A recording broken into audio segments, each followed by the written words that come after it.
ในบทนี้เราจะมาเรียนรู้วิธีการลงโปรแกรมของโปรแกรม Flashstone เป็นโปรแกรมที่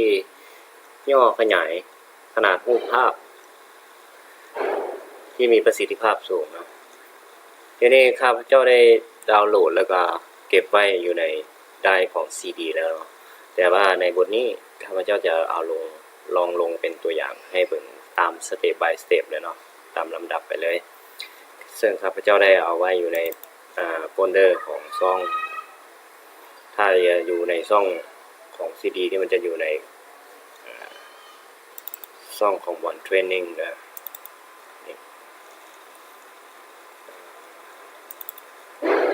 นี่เนาะแล้วก็อยู่บนโปรแกรม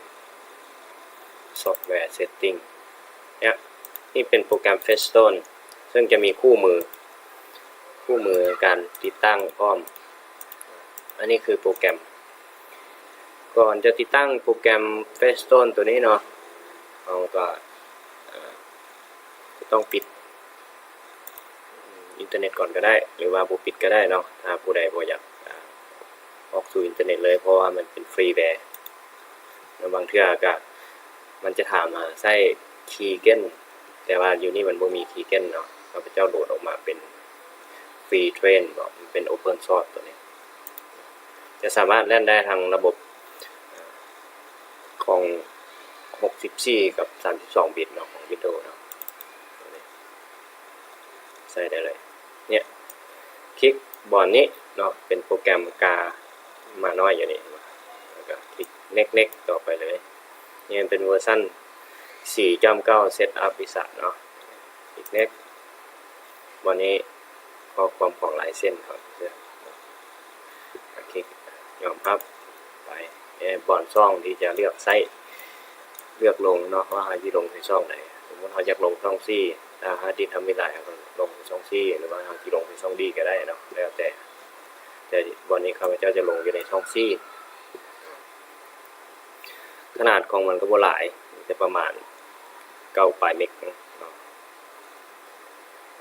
คลิก install ตอนนี้มันกำลังลงนี่แล้วล่ะคลิก finish เวลาคลิก finish มันจะมักเข้ามาหาอินเทอร์เน็ตสิข้าพเจ้าเราบ่มักเพราะว่าถ้าผู้ใดอยากดาวน์โหลดเอาก็ดาวน์โหลดเอาจากเว็บไซต์นี้เนาะมันเป็น flashstone.org เนาะนี่ข้าพเจ้าจะ copy ไว้แล้วเฮ็ดเป็นไฟล์ไว้ให้อันนี้ก็ปิดไปเนาะนี่คือการลงโปรแกรมของ Flashstone เรียบร้อยเปิดหน้าตามันขึ้นมามันก็จะเป็นลักษณะแบบนี้เนาะ Flashstone Image Viewer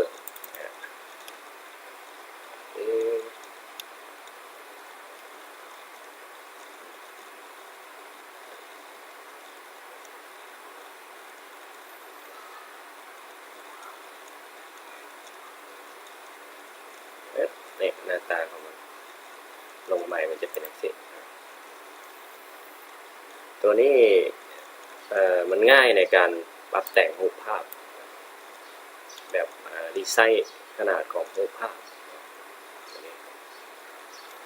เอาในบทต่อไปข้าพเจ้าจะสอนต่อว่า